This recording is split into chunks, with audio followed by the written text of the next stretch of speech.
Melania's propaganda documentary trailer, 67 seconds of cinematic torture that I'd rather endure root canal without anesthesia. It's a mess of manufactured moments, staged smiling, and cringeworthy attempts at profundity, while her voiceover drips with false triumphalism would make even the most hardened politician cringe. But hey, that's just my opinion. Let's be real, I'm still trying to divorce my eyeballs from the experience. This faux inspirational mess is less Hallmark original movie and more Kremlin-crafted PR stunt. Now that aside, let's get started into this cinematic catastrophe, shall we? Melania's documentary. Let's call it for what it's worth. It's a mockumentary because thousands of people, including myself, is going to mock the holy hell out this documentary. Melania's perpetual pout and Donnie's comb-over may have fooled some, but not us. We see the delusional, self-serving emperor in all his naked glory. And there is nothing Melania, nor the demented crabapple McNasty himself, Donald J. Trump, can do about that. Now, back to regular review, which is already in progress. This must-see documentary is a dumpster fire. It pairs exquisitely with Donald's soiled adult diaper. Both are stinky, pathetic, and reek of the Trump's decrepit souls. The president's diaper might be filled with his own egomaniacal gibberish, but Melania's film is loaded with her Botoxed blank stares and robotic smiles. It's a train wreck masquerading as art, a reflective mirror of their corrupt, nauseating reality TV presidency. With a paltry $8 million opening weekend, it's a box office bomb that just can't be faked, unlike her famous jacket. I really don't care, do you? I'll talk about that in a moment. Amazon forked over a whopping $75 million, so I guess they really don't care about their investment either. Word of caution. Don't get too attached to those hefty production costs. It looks like Melania's documentary will go straight to the bargain bin.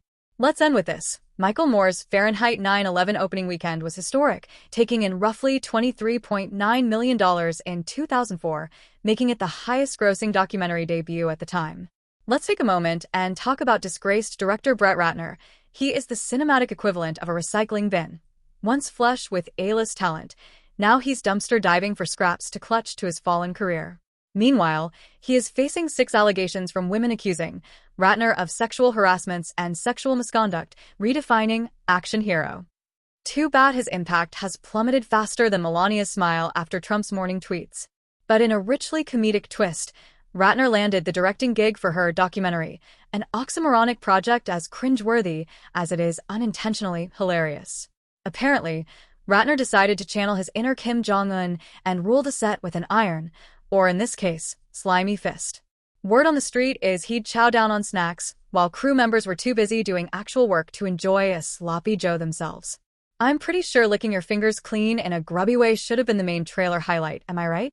But seriously, things got so hosed up that over half the New York crew ended up vowing to leave their names off the credits, like the ultimate career suicide move. Maybe they figured if they didn't exist, they could avoid Ratner's wrath and also dodge the shame of having worked on a project this dysfunctional. In the immortal words of the great philosopher Dolly Parton, working 9 to 5, what a way to make a living. But let's be real, working under Brett Ratner's leadership is more like 9 to 99, with a side of hunger pangs and disrespect. If you ever get the chance to work on a film directed by Brett Ratner, just say no, unless you enjoy being treated like cattle and watching your boss lick his fingers while you starve. This documentary was conveniently screened for absolutely no one because we all know A. Trump's hate accountability, B. They hate sharing their secret sauce, and C. Melania's life story is about as thrilling as a root canal without anesthesia. Either way, it's clear Melania's movie is a must-see for fans of beige ensembles and awkward public hand-holding. It premiered at the Kennedy Center and, miraculously, didn't induce a collective coma. The First Lady's cinematic masterpiece will allegedly open in 1,500 theaters across America with an extravagant marketing campaign that will plaster her name on every available surface, from NFL ads to subway tunnels to billboards.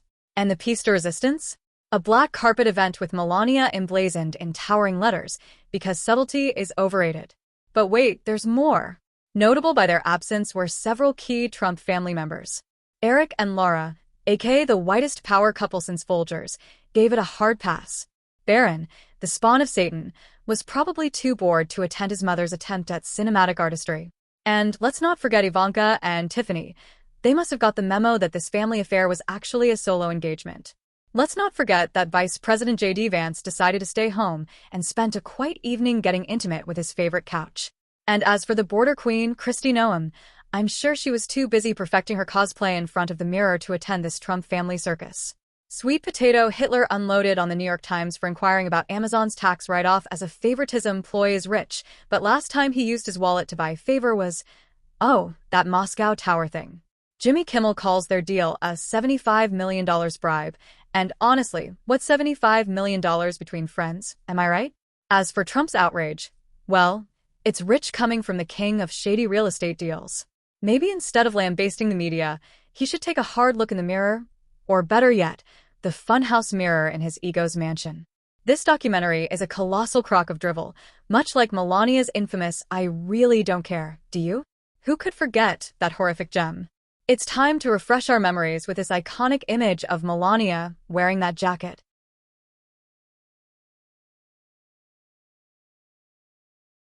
Apparently, the First Lady had all the empathy for detained migrant kids as she wore that attention-seeking getup. So, why should we waste our time on her flick when she clearly didn't care about those poor souls in her first term as First Lady? It's about as trustworthy as a politician's promise during election season. This doc is a waste of digital space, a perfect reflection of its creator's cold heart. I mean, who cares about yet another artistic vision from someone as tone-deaf as Mrs. Trump? Not me, that's for sure. If Melania thinks she's Oscar-worthy, she's mistaken. In a cinematic landscape where her hubby's hair often steals the show, Melania's got a better shot at a Razzie for Worst Picture than anything golden. At least then, it'd be a laugh, unlike the snooze fest she's peddling. Listen up, Academy, you've been warned. Keep the statuette far, far from her icy gaze. So, in summation, do not waste 1 hour and 44 minutes of your mortal life on this cinematic abomination. Unless, of course, you're seeking a soul-crushing, mind-numbing, eyeball-draining experience that will leave you wondering why you even bothered with a ticket. Trust me, folks, donate your ticket money to a local library, stare at a blank wall, or reorganize your sock drawer will be far more stimulating and enlightening. Now, if you kindly excuse me, I'm off to launch a GoFundMe for the only documentary that matters, the Trump Family Criminal Empire, a jailhouse reality show. Picture gold-plated handcuffs, spray-tan mugshots, and prison cafeteria caviar. The final act? Watching them trade Fifth Avenue for a 5x9 cell. For the record, Trump stands for treason, racist, unlawful, money-grubbing, and pettiness, a family crest embroidered in scandal and self-tan. Your donation buys popcorn for the world's most satisfying finale. No parole. Thank you for watching my video. Your support means the world to me. If you enjoyed the content, please subscribe to my channel for more exciting updates. Don't forget to tap the bell to enable all notifications, ensuring you never miss any future videos.